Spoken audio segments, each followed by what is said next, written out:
नमस्कार विद्यार्थी मित्रांनो, आज आपण 5 पेज नंबर वरती जी ऍक्टिव्हिटी आहे आपली ती ऍक्टिव्हिटी घेणार आहे। ऍक्टिव्हिटी म्हणजे खूपच सोपी आहे।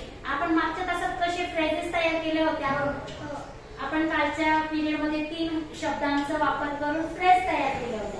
आता आपल्याला फ्रेजेस तयार केलेले आहे, आपल्याला त्याच्यापासून काय करायचे, वाक्य करायचे। काय करायचे, आता आपली ऍक्टिव्हिटी काय आहे, या ऍक्टिव्हिटी मध्ये बघा आपल्या बुक्स मध्ये आपल्याला काही फ्रेजेस दिलेले आहेत।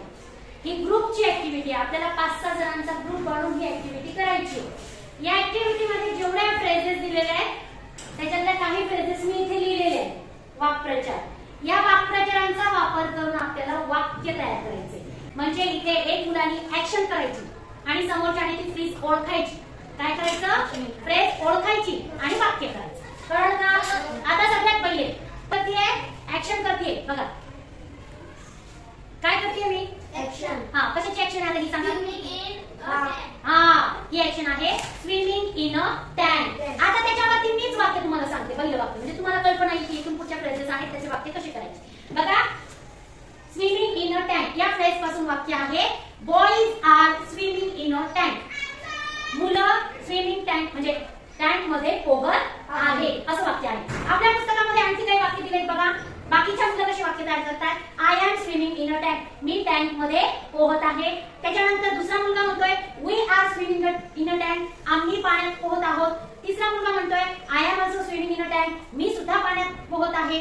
त्याच्यानंतर इथे पॅरोट आहे, पॅरोट काय म्हणतोय he was swimming in a tank, तो पाण्यामध्ये पोहत होता। त्यांनी काय केलं, स्विमिंग इन अ टँक ची वाक्य तयार केली। परंतु इथे जी माऊ आहे, कॅट आहे, ती काय म्हणते आय हेट स्विमिंग, मला स्विमिंग करायला आवडत नाही। म्हणजे असं पण वाक्य केलं की नाही। इथे दिलेली दुसरी जी फ्रेज आहे त्या फ्रेजची ऍक्शन कोण करतं, आधी कोण करतं, चल तू कर ऍक्शन। रीडिंग स्माइलिंग, चला हा काय करतोय, कोण ओळखतं, काय करतोय हा, रीडिंग। वाक्य कर आता, my friend reading a book, my friend is reading a book. Very good, sit down. आता पुढची फ्रेज आहे त्याची ऍक्शन कोण करतं, चल ऍक्शन, ऍक्शन कर।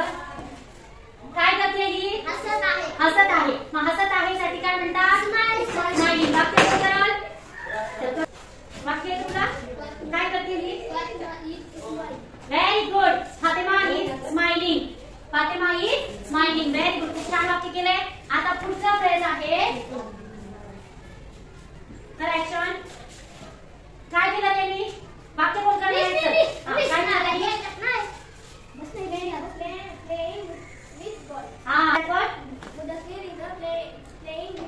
Very good, Mudassir is playing with a ball. Very good, खूप छान वाक्य केलंय।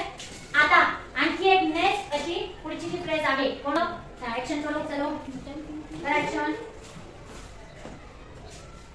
बघा तिने ऍक्शन केली, ब्रश बुडवला आणि ऍक्शन केली अशी। काय काय आहे ते, आन्सर सांगा पूर्ण। हा, फातिमा इज ड्रॉइंग। आपण याला आणखी जोडू शकतो, Fatima is drawing of tree, Fatima is drawing of butterfly अशा पद्धतीने। व्हेरी गुड, खूप छान वाक्य केलं। चला आता तुम्हाला ऍक्टिव्हिटी लक्षात आली का?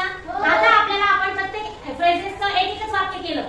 तुम्ही काय करायचंय, या एका फ्रेजचे सगळ्यांनी वाक्य करायचं। म्हणजे रीडिंग जर आलं, एखाद्याने ऍक्शन केली रीडिंग असं वाचत असला तो, तर तुम्ही सगळ्यांनी स्वतःच वाक्य करायचं। कसं वाक्य, तर she is a reading, my friend is a reading, the girl is a reading, Fatima is a reading. किती वाक्य झाले आपल्या वर्गात, 20 मुलं आहेत, किती वाक्य तयार होतील, 20 वाक्य। कळलं का?